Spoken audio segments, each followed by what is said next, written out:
Hi நண்பர்களே, Tamil cricket ரசிகன் சேனலுக்கு உங்களை வரவேற்கிறேன். இன்னைக்கு நம்ம பார்க்க போறது தீபக் சஹார் சென்னை சூப்பர் கிங்ஸ் பத்தி சொன்ன சர்ச்சை கருத்து பத்தி தான். நேத்து கொல்கத்தா நைட் ரைடர்ஸ் மற்றும் மும்பை இந்தியன்ஸ் அணிகளுக்கு இடையேயான போட்டி முடிஞ்சதுக்கு அப்புறம் தீபக் சஹார் ஒரு டிவி சேனலுக்கு பேட்டி கொடுத்தாரு. அப்போ சென்னை சூப்பர் கிங்ஸ் மற்றும் மும்பை இந்தியன்ஸ் அணிகளுக்கு இடையேயான வித்தியாசம் பத்தி கேட்டாங்க. அதுக்கு அவர் என்ன சொன்னாருன்னா, சென்னை சூப்பர் கிங்ஸ் அணியில ஒரே ஒரு தலைவர் மட்டும்தான் இருக்காரு. ஆனா மும்பை இந்தியன்ஸ் அணியில பல தலைவர்கள் இருக்காங்கன்னு சொன்னாரு. அதாவது சிஎஸ்கே அணியில தோனி தான் எல்லாத்தையும் கண்ட்ரோல் பண்றாரு. ஆனா மும்பை இந்தியன்ஸ் அணியில கேப்டன் ஹர்திக் பாண்டியா, முன்னாள் கேப்டன் ரோஹித் சர்மா, சூரியகுமார் யாதவ், ஜஸ்பிரீத் பும்ரான்னு நிறைய பேர் அணிய வழிநடத்துறாங்கன்னு சொல்ல வர்றாரு. இதை கேட்ட சிஎஸ்கே ரசிகர்கள் தீபக் சஹார் சொன்னது சரியான விமர்சனம் பண்ணிட்டு இருக்காங்க.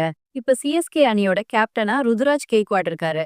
தோனி அவருக்கு உதவி செஞ்சாலும் நிறைய முடிவுகள் ருதுராஜ் தான் எடுக்கிறாரு. அதனால தீபக் சஹார் சொன்னதுல ருதுராஜ்க்கு அங்க வேலை இல்லையான்னு ஒரு அர்த்தம் வருது. அதத்தான் ரசிகர்கள் சுட்டிக்காட்டி விமர்சனம் பண்றாங்க. அது மட்டும் இல்லாம சிஎஸ்கே அணி ஐபிஎல் தொடருக்கு எப்படி தயாராகும்னு ஒரு ரகசியத்தையும் சொல்லிட்டாரு. ரெண்டு அணியுமே ஐபிஎல் கோப்பையை ஜெயிக்கணும்னு தான் நினைக்கும். முதல் நாளே நாம ஐபிஎல் கோப்பையை ஜெயிக்கணும்னு தான் சொல்லுவாங்க. நான் சிஎஸ்கே கூட இருக்கும்போது பயிற்சி நிர்வாகம் என்ன ஐபிஎல் இறுதிப் போட்டியில கடைசி ஓவர் பந்து வீசுற மாதிரி பயிற்சி பண்ண சொன்னாங்க. அதே மாதிரி பேட்ஸ்மேன்களும் இறுதிப் போட்டியின் கடைசி ஓவர்ல பேட்டிங் பண்ற மாதிரி பயிற்சி பண்ணணும்னு சொல்லுவாங்க. எங்களோட ஒட்டுமொத்த நோக்கமும் கோப்பை ஜெயிக்கணும்னு தான் இருக்கும்னு தீபக் சஹார் சொன்னாரு. தீபக் சஹார் சொன்ன இந்த கருத்தை பத்தி நீங்க என்ன நினைக்கிறீங்க? கமெண்ட்ல சொல்லுங்க. இந்த வீடியோ உங்களுக்கு பிடிச்சிருந்தா லைக் பண்ணுங்க, சப்ஸ்கிரைப் பண்ணுங்க.